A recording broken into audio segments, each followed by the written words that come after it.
Hi everyone. So hope all are fine. Today I am continuing the same lesson, metals and non-metals.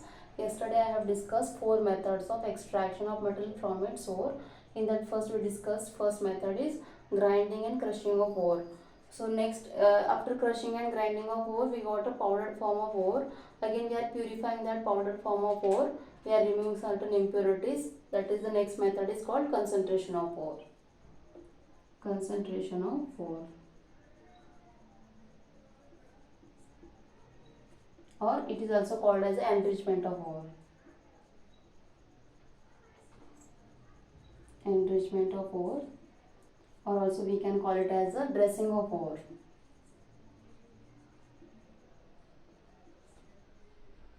What is meant by concentration of ore? We are just removing the impurities. That is only called purification. Purification. Removing the impurities.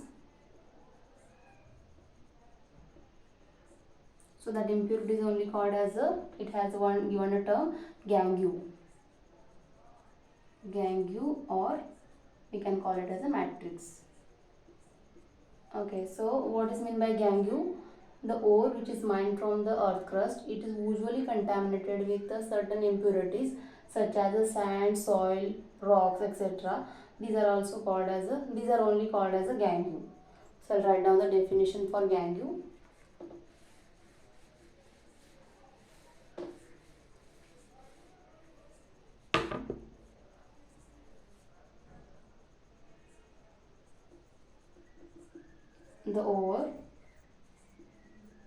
The ore which is mined from the earth crust, which is mined from the earth crust,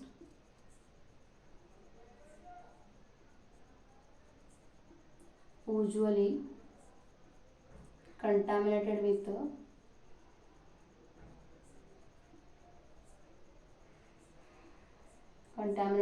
the soil, sand, rocks, is called as a gangue.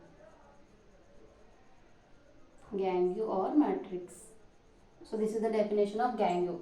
Those ore which is the ore which is mined from the earth crust, usually contaminated with the soil, sand, rocks, is called as a gangue. Okay, so next we are discussing about how these impurities we are removing from the ore. For that need certain separation method. So normally four methods are there to separate gangue from ore. So one is, out of this is, one is hydraulic. By name only we can just understand water is involved in this process. Hydraulic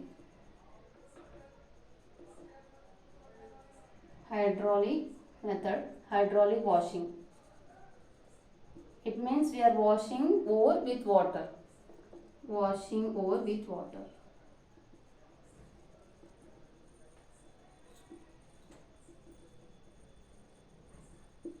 In this process, we are washing that ore with water. So ore is normally heavy in weight, and gangue or impurities, it is a light in nature. So when we are washing the ore with water, that gangue will be washed out because it's light in nature or light in weight, or gangue which are weight, they are heavy in weight, so they will get settled. So that is the reason we are using hydraulic washing for the it is a primary method for the separation of gangue from the ore. So what is the principle of hydraulic washing? Difference in the densities, difference in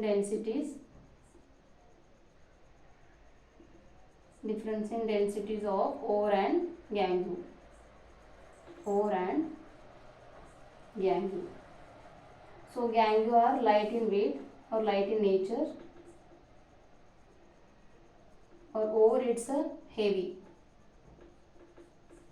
Okay, so what is the this is the principle of hydraulic washing, and normally hydraulic washing it is used for oxides and carbonates.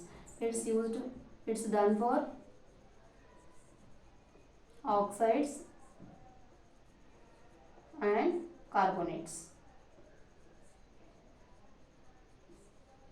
So this is the case of hydraulic washing, but it is not enough for the removing impurities from ore. So again, whatever the ore we are getting here after hydraulic washing, again we have to separate it from, again we have to do certain process for the separation of impurities completely.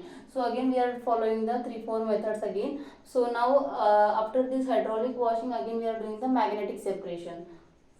So now I'll discuss about the magnetic separation.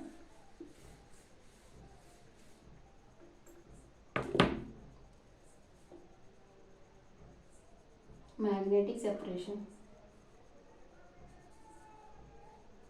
In this case, if we are we using magnet, non-magnetic things, two roles we are using, magnet as well as non-magnet. If we can take an example, anything which is O, for example we can take a chromite. So in case of chromite, this is the ore which is attracting towards the magnet, and whatever the impurities are there in this, like a silica, it is a non-magnet. So whichever the ores are there, it will get attracted towards magnet, and those are non-magnetic in nature, they will separate automatically, because I'll just explain through the example here. Now this is a magnet. This is the two roles of one is non-magnet and one is magnet. So now we are using a conveyor belt. So this is a motor driven conveyor belt, and we are putting some powdered form of ore here. So now this ore is moving along with this conveyor belt. For example, now this chromite ore is attracting towards magnet. This is magnetic in nature. So it is attracting towards the magnet, and whatever the impurities are there, they will separate it. They will get down. They will separate it from the chromite ore. So like that we are doing the magnetic separation, and the principle of magnetic separation is difference in magnetic properties of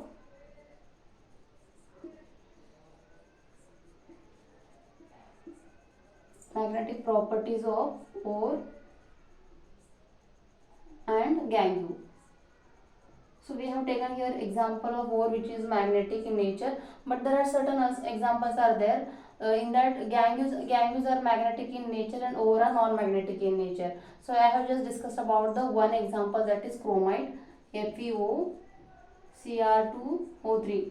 So it is an example of chromite. So chromite, it is a magnetic in nature, because of that it is getting attracted towards magnet, and silica which is non-magnetic in nature, so they will just separate, get separated from the magnetic this chromite. So these are the properties of this difference in the magnetic properties of ore and gangue. This is the main principle of magnetic separation. Like that we are just separating the gangue particles from ore. So these are the two methods I have discussed today. So again two methods are there, froth flotation process, and one is chemical separation. So the froth flotation process is very important in this. So I'll discuss in detail tomorrow. Thank you.